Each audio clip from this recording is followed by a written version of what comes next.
झूठों की तो सरदार है चालू अप्पी। क्या आपको नहीं लगता था कि अब जो अगला व्लॉग आएगा उसमें एटलीस्ट ये इंट्रोडक्शन मिले या ये इन्फॉर्मेशन मिले कि पिज़्ज़ा का अकाउंट अब ओपन हो गया है, या इसने जो भी नाम रख रखा है पहले से, ये कह रहे थे कि नाम नहीं मिलता है इसलिए हमने अकाउंट पहले ही बना रखा है, एटलीस्ट उसका नाम रिवील कर दिया होता कि ये इसका इंस्टा अकाउंट है तो इसकी ईमानदारी झलकती। हालांकि ये सबको पता है कि ये सिर्फ प्रोपोगंडा है, लोगों से बचने का तरीका है, अपने आप को अच्छा बनाने का तरीका है। और इतनी ज़्यादा ट्रोलिंग जो हो रही थी उसमें थोड़ी सी कमी आए ये इसके लिए था। इसलिए मैंने कहा कि ये तो झूठों की सरदार है। तो जो नया व्लॉग आया उसमें इसका कोई जिक्र नहीं था कहीं पर भी। और इस नए व्लॉग में भी आप देख लीजिए, पिज़्ज़ा के हाथ में एक नहीं कई बार कैमरा आया है। और ये खुद कहती थी अपने पुराने वाले व्लॉग्स में कि इसकी जितनी भी जो शूटिंग होती थी वो यही करती थी। इवन देन जो प्रमोशन होते थे उसके फोटोग्राफ्स यही खींचती थी। और उसके लिए ये उसके साथ में एक दो नहीं 100 फोटो खिंचवाया करती थी एक ही दिन के अंदर। और उसमें से जो बेस्ट वन होता था वो सेलेक्ट करती थी। यानी इतना ज़्यादा उस लड़की के साथ में इसने हरेसमेंट किया है उसका। सबसे पहले इनके घर में नान आया था और उसके बाद में ये पिज़्ज़ा आई थी। और ये दोनों बच्चे छोटे थे और इसने उनकी अपब्रिंगिंग करने में पूरा पार्ट प्ले किया। भैया भाभी अपने काम में बिजी रहते थे, उनको इतना टाइम नहीं था। तो इन बच्चों को उसने इतना डरा कर और अपने पंजे में फंसा के रखा कि अगर वो इसके विरुद्ध बोल जाए कुछ भी, ये उनको इतना डराती थी कि उनकी हिम्मत नहीं होती थी। आपने अगर वो पुराने वाले इनके व्लॉग देखे हो तो जनाब मजा लेने के लिए अक्सर इन बच्चों को पकड़ा करते थे और चालू अप्पी के बारे में सच झूठ पूछा करते थे। और दोनों बच्चे कश्मकश में पड़ जाते थे कि भाई को बताएं ना बताएं, बताया तो फिर ये सब क्लास ले लेगी। मुझे एक व्लॉग अच्छी तरह से याद है कि इसने नान ने बात बता दी थी और तुरंत ही भागा भागा किचन में गया था जहाँ पे ये थी। और उसके बाद में भाई जो उसके सामने ये डरा है और जाके सॉरी सॉरी बोला है, और फिर भाई के सामने भी आके बोला नहीं नहीं नहीं आप मुझे फंसा रहे हो ऐसा करके। तो ये इसने इन बच्चों की अपब्रिंगिंग ऐसे की है। मैं ये पुरानी बातें इसलिए बता रहा हूँ कि पिज़्ज़ा आज की डेट में जो भी कुछ है वो इसी ने बनाई है। ये चलिए अब लेटेस्ट एग्जाम्पल देख लीजिए। इस नए व्लॉग में व्लॉग की स्टार्टिंग करती है भैया, इसका तो उठना ही तो आपको पता ही है दोपहर को होता है। और जैसे ही उठी है और हाथ में कैमरा लेके अपने वेलकम नोट बोल रही है, पिज़्ज़ा दंदनाती आती है बड़ा सा नारियल पानी लेकर और उसके अंदर स्ट्रॉ लगाकर कि लो ये पी लो। ये उसको पूरा सेंटेंस भी नहीं बोलने देती और इसलिए जो ना उसको बोलती है नहीं नहीं नहीं नहीं अभी पी लेंगे, तो वो फिर जवाब देती है, फिर दोबारा से बोलती है नहीं। फनी भाई ने कहा है कि सुबह उठते ही उसको नारियल पानी देना है, अब देना है तो देना है। उसे कोई फर्क नहीं पड़ता कि वो व्लॉगिंग कर रही है, व्लॉगिंग की अपनी ओपनिंग ले रही है, उसको कोई फर्क नहीं पड़ता। उसके लिए तुरंत ही उसको पी लेना चाहिए नारियल पानी। ये कैसी नौकर है जो मालकिन को सांस भी नहीं लेने दे रही और ये कह रही है कि नहीं पहले ये पानी पियो उसके बाद में कोई और काम करना। भाई आपको इतना ओबीडियंट इतना बढ़िया नौकर कहाँ मिलेगा। आई एम सॉरी उसको मैं नौकर बोल रहा हूँ, लेकिन ये जैसे उसे ट्रीट करती है ये वही भाषा है। एक बच्चे के लिए, मैं तो उसे बच्चा ही कहूँगा, एक बच्चे के लिए इस तरह की भाषा का इस्तेमाल करना अच्छी बात नहीं है। ये बिल्कुल ऐसा ही है कि जैसे कोई मेडिसिन मिस हो जाएगी और मेडिसिन मिस ना हो तो वो इसलिए जबरदस्ती कर रही है, नहीं आपको लेना पड़ेगा चालू अप्पी आपको लेना पड़ेगा। अब आप सोच सकते हैं कि उसके दिमाग में आज की डेट में किस तरह की उसके ब्रेन की प्लानिंग कर दी गई है। वो पूरी तरीके से अपने आप में इस चालू अप्पी के सिवाय और कुछ सोच नहीं पाती। और फनी अब एक ओबीडियंट जो है हस्बैंड बन गया है। पिछले व्लॉग में जो लताड़ लगी है भाई, तो इसलिए उसको अब ख्याल तो रखना पड़ेगा, वाइफ है, सेहत का ख्याल रखना पड़ेगा, 400 किलो की हो जाए लेकिन नारियल पानी पिलाना पड़ेगा। क्योंकि जो आपके सामने हुआ उसके जो पीछे होगा और पीछे जो हुआ था वो आप सोच भी नहीं सकते। इसने उसको कितनी कितनी धमकियां दी होंगी भाई, आप समझ नहीं सकते।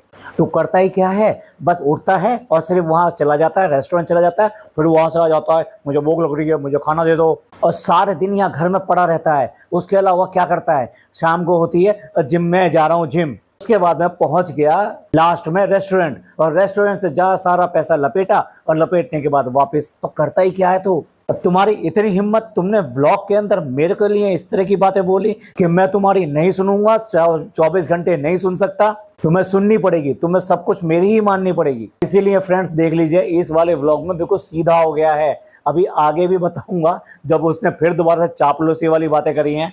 और जैसे ही चालू अप्पी ने मना किया कि वो अभी नहीं पिएगी, तुरंत ही अम्मी ने लपक लिया। भाई why to miss the chance, all the fun have चालू अपी। अरे भाई इस घर की मर्द तो चालू अपी है, तो क्यों करके सारी आजादी सब मजा जो मर्द एंजॉय करें। anyway, अम्मी ने फटाफट लपक लिया और गटागट थोड़ा सा गटक भी लिया भाई। पर एक और इंस्पेक्टर लगा हुआ था वहीं पे, एक जासूस वहीं पे लगा हुआ था। उसने तुरंत ही चालू अपी को बताया, चालू अपी आपका नारियल ना अम्मी ने पी लिया। और भाई चालू अपी का टेरर और हॉरर तो सब जगह है, इसलिए अम्मी ने फटाफट छोड़ दिया वो। बट देखने वाली बात यह है कि इस लड़की की अपब्रिंगिंग, यानी इसका ब्रेन वॉश कितना ज़्यादा किया गया है। उसके दिमाग में सिर्फ और सिर्फ चालू अपी है। यहाँ तक कि अम्मी जिसको आवा, जिसको अपनी दूसरी माँ बोलती है, वो भी उसके सामने कुछ मायने नहीं रखती। इसलिए वो उसके सामने कुछ नहीं है। अगर उसकी किसी चीज़ को हाथ लगाया तो भैया उससे बुरा कोई नहीं होगा। क्या सचमुच में बच्चों को इस तरह की बातें सिखानी चाहिए? चालू और बाकी घर के लोग मेमोरी लॉस का बहाना करते हैं, नौटंकी करते हैं और नानी से रेसिपी पूछी जा रही है जो कि सोयाबीन का पुलाव होता है। पहली बात तो मुझे ये समझ में नहीं आती, ये जितने व्लॉगर्स हैं ये रेसिपी को इतना तूल क्यों देते हैं? भाई तुम लोग जो है कोई शेफ नहीं हो, तुम लोग जो क्या बनाते हो, कैसे बनाते हो और कैसे खुले में करके आए थे, इस सब में लोगों का कोई इंटरेस्ट नहीं है। लेकिन फिर भी कंटेंट के लिए ये अपनी अपनी रेसिपी के बारे में बात करते हैं और ऐसा सरप्राइज दिखा रहे हैं भाई कि उसने बता दिया, रेसिपी बता दी, तो कितनी उसकी याददाश्त तेज है। देखने वाली बात यह कि 90 ईयर्स की हो चुकी है वो नानी, उसका तो ये अभी यहाँ पर लाकर, क्योंकि लोगों ने कहा है ये सब जो कर रहे हैं उसको वेलकम कर रहे हैं, उसको रहने के लिए जगह दे रहे हैं, उसको आज की डेट में ऊपर बेड मिल गया है। भाई सोच के देखिए कितने साल से वो यहाँ पर आ रही है, पर कभी आपने उसको ऊपर सोते हुए देखा? लेकिन चलो फिर तुम्हारे सास ससुर का क्या? तुम्हारे अगर यहाँ पे तीन तीन भी घर हैं भैया, एक डेल्टा वाला है, एक ये वाला है और एक जो अभी नया लिया है अंधेरी में या समथिंग वो भी है।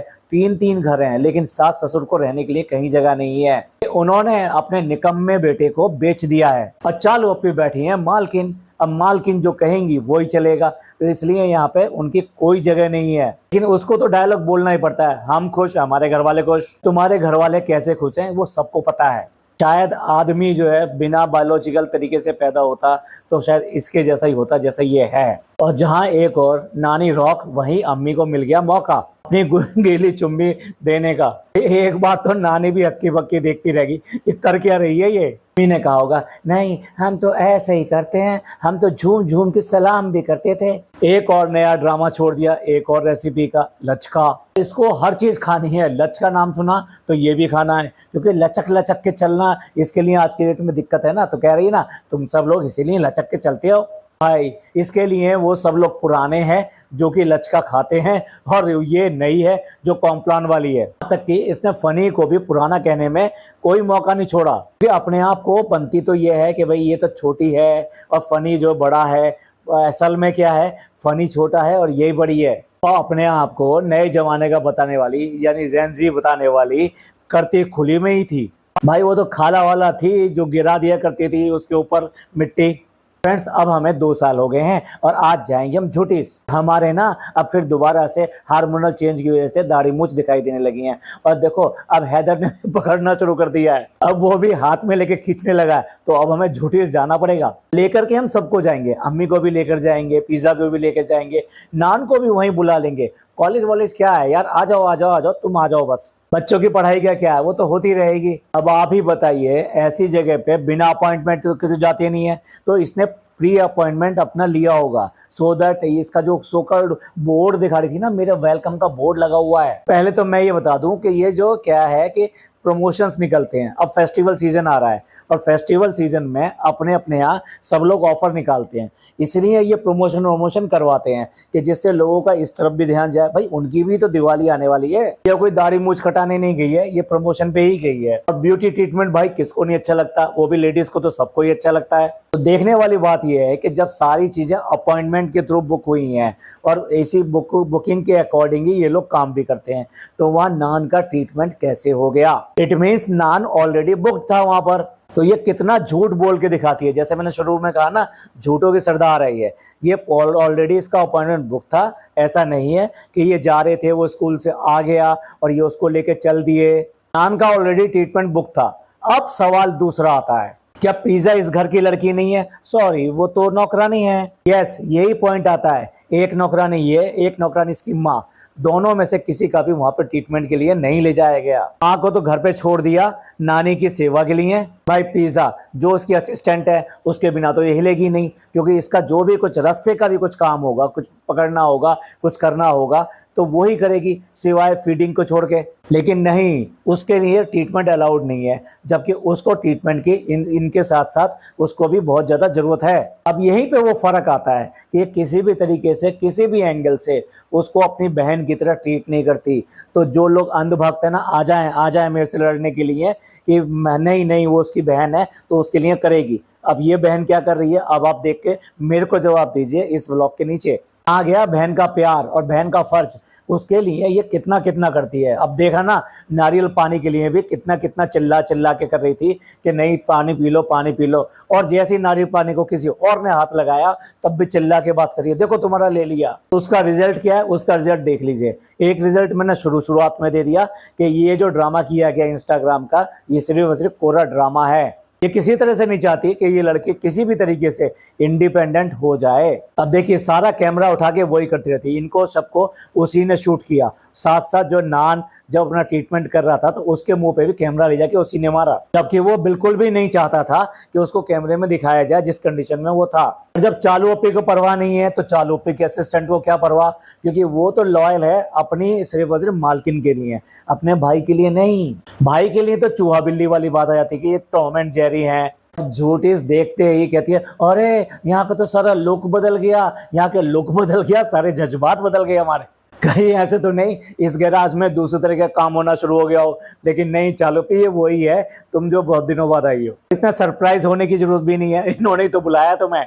एक बात तो माननी पड़ेगी, नान बिल्कुल भी इसकी सुनता नहीं है, वो इसके चक्कर में नहीं रहता। ये सिर्फ पिज़्ज़ा ही पागल हो चुकी है, इसका दिमाग खराब हो चुका है, लेकिन उसका नहीं, वो किसी भी हालत में मानता नहीं है। ये बार बार कह रही थी कि नहीं इसके छोटे बाल करा लो, उसके छोटे बाल करा दो, तो उसने क्लियर कट मना कर दिया, नहीं मैं नहीं कराऊंगा। उसको कहा कि तेज हो गया है, अब ये ऐसा नहीं रहा, पहले मासूम था, तो उसने बिल्कुल भी नहीं माना। नहीं नहीं नहीं, मैं आज भी मासूम हूँ, मैं कोई ऐसी बात नहीं करता। चलो फिर अपने बारे में तो बताओ, तुम तो 35 साल की हो के अपने बच्चे से कंपटीशन करती हो, आज भी बेबी वॉइस में बोलती हो, आज भी वही बच्चों वाले काम करती हो, आज भी तुम्हें कोई काम करना नहीं आता। तो बताओ बच्चा तुम बन रही हो या वो बनता है? भैया जिसके घर शीशे के हो वो दूसरे को पत्थर नहीं फेंका करते, ऐसा हमने सुना था। तो ये राजकुमारी बनती है, एक राजकुमार हीरो थे, ये उनका डायलॉग था। भाई शाही डायलॉग ही तो इसके ऊपर सूट करेगा ना।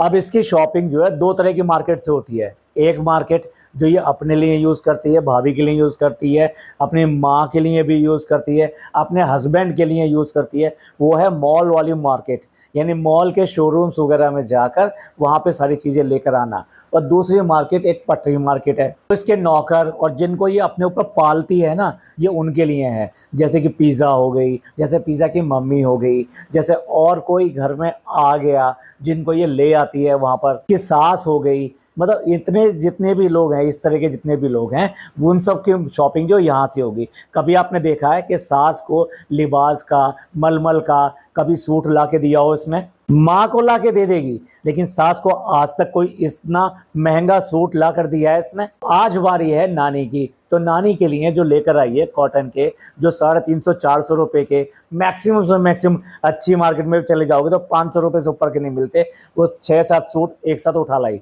और एहसान उतार दिया कि तुम्हें मैं ये देखो ये दे रही हूँ, अब ये तुम्हारे कंटेंट की कमाई है या कंटेंट का रिटर्न है? नहीं, जो इसका होता है ना अपना तरीका, वहाँ पर इसकी अम्मी ने कुछ खरीदने की सोची कि हाँ सॉरी सैंडल खरीदने की सोची, तो साफ मना कर दिया, नहीं पहले सूट ले लें, ये इसका तरीका है। कॉस्मेटिक्स खरीदने गई, आई मीन मॉल वगैरह में गए थे तो वहाँ कुछ कॉस्मेटिक्स लेना चाहती थी, इसने मना कर दिया कि नहीं कॉस्मेटिक्स बाद में लेंगे। मुझे याद है इसने एक बार पर्स खरीदने की भी कोशिश कर दी, तब भी इसने मना किया था, नहीं अभी नहीं लेंगे। अब सोच के देखिए गुटकू की तो क्या औकात है, ये अपनी माँ के लिए भी साफ साफ मना कर देती है। भाई पैसे के मामले में ये इतनी ज़्यादा है कि किसी के ऊपर कुछ छोड़ने वाली नहीं है। अम्मी को खुश करने के लिए ये क्यूटीज तो ले गई थी, और साथ साथ जब भी ऐसा मौका आता है, कोई ओकेशन आता है, तो बड़े बड़े सूट तो दे ही देती है वहाँ पर। अब इसके बाद में फनी की एंट्री होती है, और फनी एंट्री होके बताता है कि उसके मैनेजर की सिस्टर जो है गुजर गई हैं। लेकिन ये बेशरम लोग अपने लिए कितनी दुआएं करा लेंगे,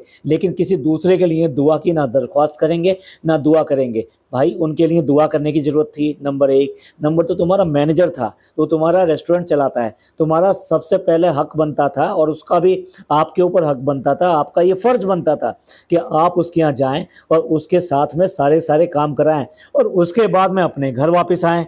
ये तो वो है ना कि मस्त रहा मस्ती में आग लगे बस्ती में। इसके व्यवहार की वजह से धीरे-धीरे करके मौधा के जितने लोग थे, लगभग यहाँ से सारे निकल लिए हैं। नानी को सूट दी है, अब नानी तो सबको जो 2-2 बच्चे, 3-3 बच्चे देने को तैयार है, तो वो कहती है नहीं, नहीं, पहले जो है सबके लिए दुआ करो, जो हमारे व्लॉग देखते हैं सबके लिए दुआ करो, उन सबके लिए बोला करो। और उसने जो है ऐसा कुछ बोल के भी दिखा दिया। अब भैया आप लोग जो है ज़्यादा मत करना, आप सब लोगों के लिए दुआ हो चुकी है, आपके कंटेंट का उधार वो चुका चुकी है। इसकी दोस्ती बस यहीं तक रहती है, उसके बाद में ये किसी को याद करती होगी, किसी के लिए दुआ करती होगी, नमाज़ पढ़ती है या कुछ भी करती है, किसी के लिए दुआ करती होगी, भूल जाइए। ऐसा तो विश्वास ही नहीं हो सकता कि किसी भी तरीके से ये बाद में किसी और के लिए दुआ माँगते हों कि बच्चे नहीं हैं, उनके लिए दुआ करती हूँ। अरे कब करती है भाई? कुछ नहीं करती है। जो अपने सास-ससुर तक को याद नहीं करती, उनके लिए कुछ नहीं करती, आप क्या सोच रहे हो आप लोगों के लिए दुआएँ करेगी ये? क्या अब किसी को पता है कि शहर का क्या हाल है,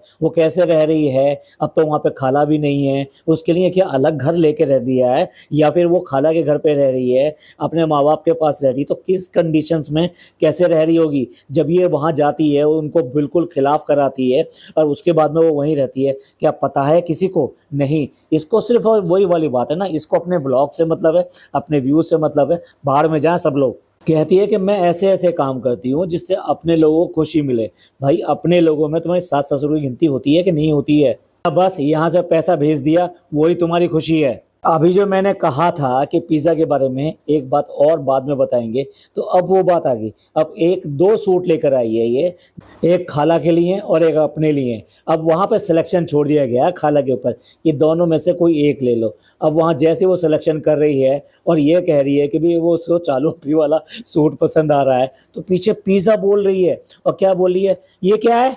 अब आप सोच के देखिए, अब उसको 2 चीज़ों में चुनना है, अपनी माँ में चुनना है और साथ में चालूप्पी को चुनना है, तो वो किसको चुन रही है? चालूप्पी को चुन रही है। अब आप सोच के देखिए इसने उसके ब्रेन की किस तरह की प्लानिंग करी है और कितना बर्बाद हो चुका है उसका दिमाग, मैं तो यही कहूँगा। जिस लड़की को अपनी माँ नहीं दिखाई देती, उसके बारे में क्या कह सकते हैं? अब इसके बाद में ये देखिए कि अम्मी के घर में जाना इसके लिए न्यूज़ है कि अब भैया अम्मी के घर में सारे के सारे एक साथ चौकड़ी मार के वहाँ पहुँच गए हैं, तो ये एक न्यूज़ बन गई कि भैया बहुत दिनों बाद आए। नहीं कैसे इसने हैदर की न्यूज़ नहीं बनाई कि हैदर जो पहली बार क्यूटीज़ गया और हैदर साहब ने पहली बार मुआयना किया क्यूटीज़ का। अम्मी के घर में चिकन बन रहा है। चिकन क्यों बन रहा है? भाई आ रहा है और वो भी शीरमाल लेके आ रहा है, जबकि ठन-ठन गोपाल कोई शीरमाल नहीं मिला इनको यहाँ पर। मुझे तो यही समझ में नहीं आता वो शीरमाल है या क्या? वो ब्रेड दिखाई दे रही है, बिल्कुल डबल रोटी दिखाई दे रही है। हो सकता है वो मीठी हो। भाई अगर शीरमाल ही खाने हैं तो आओ ना, दिल्ली के खाओ, लखनऊ के खाओ, आपको पता लगेगा कि शीरमाल होते क्या हैं। मेरठ में खा लो, मतलब इस नॉर्थ एरिया में आ जाओ तो आपको पता लगेगा कि शीरमाल होता क्या है, कितनी बढ़िया लजीज डिश होती है। अब जो चिकन बन रहा है ना वो मेम साहब बना रही हैं, यानी मालकिन बना रही हैं, यानी कि डब्बाजी बना रही हैं। लेकिन आपने देखा डब्बाजी नहीं बना रही, 3-3 लोग बना रहे हैं। अम्मी भी बना रही है, खाला भी बना रही हैं और डब्बा ने भाई, डब्बा तो अमीर है, तो अमीरी वाले काम कौन कर सकता है? अमीर आदमी ही कर सकता है। तो उसने अमीरी वाली चीज़ चिकन के अंदर ऐड करी, वरना सब तो बस छोटी-छोटी चीज़ें, गरीबी वाली चीज़ें, मसाले, दही, बाकी चीज़ें डाल रहे हैं। तो आपने खुद ही सोच लो कि क्या देखा आपने, किसने बनाया? और जब बन गया तो कह रही है नहीं, नहीं ये मैंने बनाया है, मैंने, बाबूजी मैंने बनाया है ये। देखने वाली बात ये भैया खाते कितना है? पुलाव खाया, उसके बाद में अपने घर में बैठ के चिकन खाया, फिर भाभी आ गई, भाभी के घर जाके भी दोबारा से भाभी ने भी चिकन बनाया। वो बनाया बनाया नहीं है, ये डेफिनेटली जो है होटल से मंगवाया है। जो ये कह रही है ना हक्का नूडल मंगवाए हैं मैंने खुशामदीद से, तो भाई मान लीजिए आज की डेट में ये दोनों के दोनों बिल्कुल इसमें व्लॉग के लिए एक साथ साथ हो गए हैं और अब बार बार ये साथ साथ है दिखाएंगे। लेकिन आपने पिछले व्लॉग में देख ही लिया किस तरह से भैया को इसने पॉइंट आउट किया कि माँ बाप के लिए वो क्या करता है क्या नहीं करता है। इसलिए भाभी भी अब उसमें घुस-घुस के दिखा रही है कि देखो मैंने खुशामदीद से मंगवा लिया, मैंने हक्का नूडल मंगवा लिया। यानी हम भी खुशामदीद को पसंद करते हैं। और मुझे तो देख के ये आश्चर्य लगा कि रात को फिर जाके वहाँ ठूसने बैठ गई चिकन चिकन चिकन। भाई ये तो वो है जो डाइटिंग पे चल रही है, जो डाइटिंग करने वाली थी, 2-2 3-3 बार चिकन खा रही है, पूरा इतना बड़ा पुलाव खा रही है। अब यहाँ आके शीरमाल खाए, शीरमाल के कम वो उसके होते हैं मीठे में, और बाकी चीज़ें जो डली रहती हैं उसके। और इसके अलावा वहाँ बैठ के मिठाई भी खा रही है कि ये भोपाल की मिठाई आई है, ये भी खा रही हूँ। पहले इसने मना किया है, लेकिन ब्लॉग के एंडिंग लेते समय वहाँ पे आराम से सोफे पे बैठी हुई एक पीस पूरा पूरा ये खाती हुई दिखाई दी है। पर इनसे नौटंकियाँ कितनी करवा लो, ऐसे ही नौटंकी भाभी कर रही है। उसके अगले व्लॉग में कवर करेंगे कि किस तरह से उसने पूरा ड्रामा रच रखा है इस डाइटिंग और बीमारी के नाम पर। चलिए एंड करते हैं पॉडकास्ट को। अब आप ही बताइएगा कि इंस्टाग्राम का पूरा पूरा ड्रामा है या नहीं, और जिस तरह से इसने पिज़्ज़ा को फिर दोबारा से एक बार फिर दोबारा से उसको नेगलेक्ट किया। उसको पिज़्ज़ा को ट्रीटमेंट देना चाहिए था, लेकिन उसकी बजाय नान को ट्रीटमेंट दिया गया। उसके बाद में जिस तरह का चिकन बनाया, चिकन किसने बनाया आप खुद ही समझ सकते हैं। आप भी बताइएगा कमेंट करके इन सब बातों के ऊपर। आपका ये पॉडकास्ट अच्छा लगा हो तो प्लीज़ लाइक कीजिए, सब्सक्राइब कीजिए, शेयर कीजिए। थैंक यू, धन्यवाद, शुक्रिया।